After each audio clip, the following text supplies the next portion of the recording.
The land woke slow that morning, as if reluctant to turn its face toward the day. Frost clung stubborn to the sagebrush, each brittle leaf rimmed in pale fire where the sun's first touch caught it. The river below the ridge moved like cold glass, thin sheets of ice gathering at its edges, breaking loose and drifting down to vanish in a bend no man could see from here. Smoke curled from somewhere beyond the cottonwoods, lifting into a sky the color of faded tin. Even the wind seemed to hush, as though it too was waiting for something to begin. A young man walked there, his boots leaving dark prints in the white crust.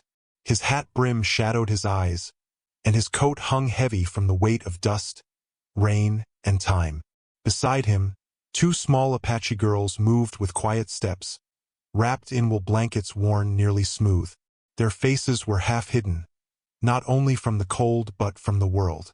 The taller's grip on her sister's hand never slackened, and the smaller's head barely lifted from under the blanket's fold. The young man did not speak. He carried the air of someone who had no need for it, whose presence itself was an answer. The night before, the sun had been low when he'd come across them. Two thin shapes tied to a post in the corner of an auction yard. The crowd had already drifted off toward whiskey and noise, leaving the girls in the dust like afterthoughts. Their hair was tangled, their skin dulled by hunger and wind, but their eyes, those were sharp, steady things, trained not on the ground but on the hands of any man who passed. The fellow guarding them was more interested in his pipe than his prisoners. It hadn't taken much. A small stack of coins set on the crate beside him. A pistol laid, calm and unshaken, on the wood. The man had looked at the outlaw for a long moment, then at the coins. He shrugged, pocketed the silver, and ambled away. The outlaw, though he did not call himself that, had cut the rope with his own knife. He'd said nothing, only stepped back, leaving the post open behind them. The older girl had taken the younger by the arm, and they'd followed him into the street as if they had decided long before what they would do, should a road appear. Now, in the pale wash of morning, they reached the bend in the river. He crouched to build a small fire in the shelter of two boulders, coaxing flame from damp tinder with the patience of one who has lived enough cold nights to know that warmth is never owed to speed. The girls stayed pressed together under the leaning cottonwood, eyes flicking between him and the forest beyond. When the fire caught, he set a tin cup of water near the coals, tore a piece of bread from a loaf, and laid it on a rag in reach of their hands. The older took it. The younger waited, watching him with the wary calculation of a creature used to trading nothing for nothing. He did not coax, did not tell her it was safe. He only moved the bread a little closer. Eventually, her fingers darted out. Later, as the fire's shadows leaned longer, the older girl saw the red welt that wrapped his wrist where the coat sleeve fell back. A fresh hurt, not yet settled into scar. She looked at it, then up at his face. He met her gaze, let her see he'd noticed her seeing, and returned to his work with the coffee grounds. Out here, trust wasn't something you spoke into being.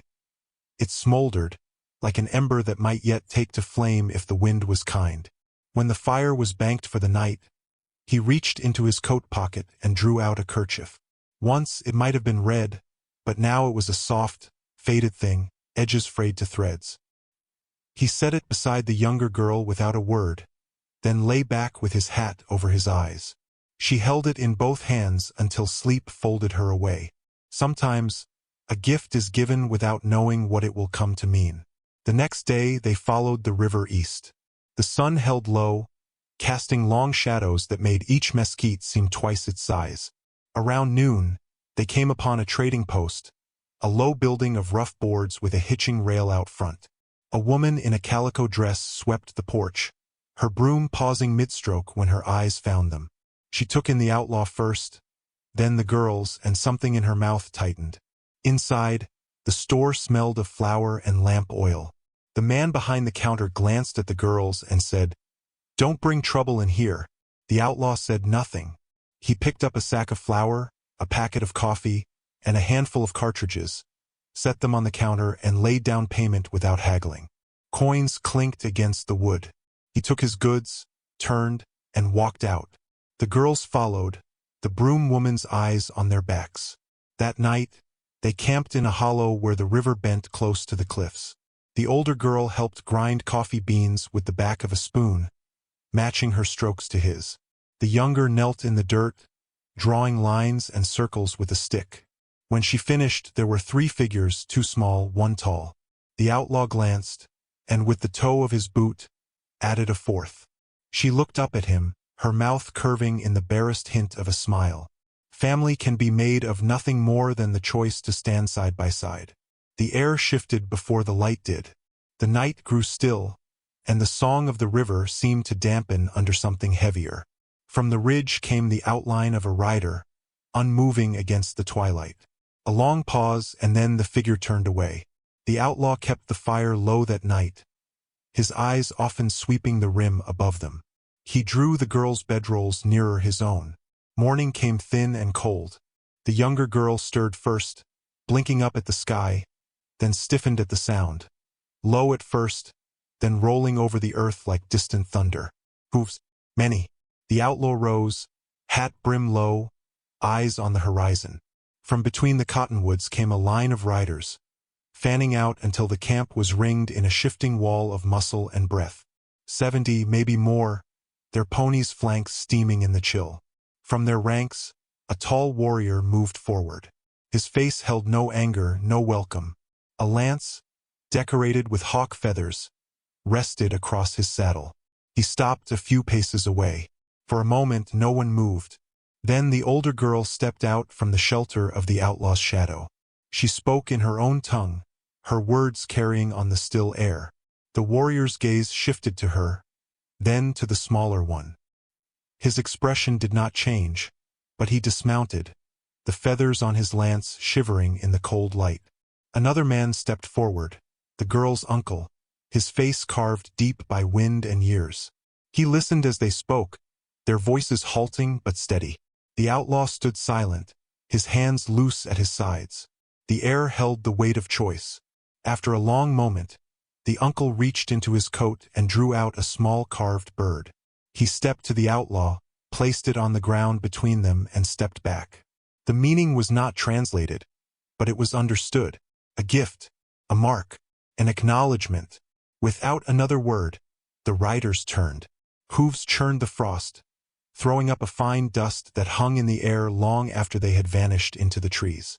When the sound had gone, the girls returned to him without hesitation. The younger reached for his coat pocket, sliding the kerchief back inside as though to say, "You're still ours." He looked at her, but said nothing. Words would only make it smaller. They broke camp in silence. The river's edge gleamed under the winter sun, each step crunching in the frozen ground. Their shadows stretched long ahead of them, touching. From somewhere far off, a laugh rose, not the sharp kind that mocks, but the soft one that heals, and the wind carried it forward. It wasn't the 70 warriors that would be remembered. It was the way the outlaw stood without raising his voice, letting the girls speak their truth.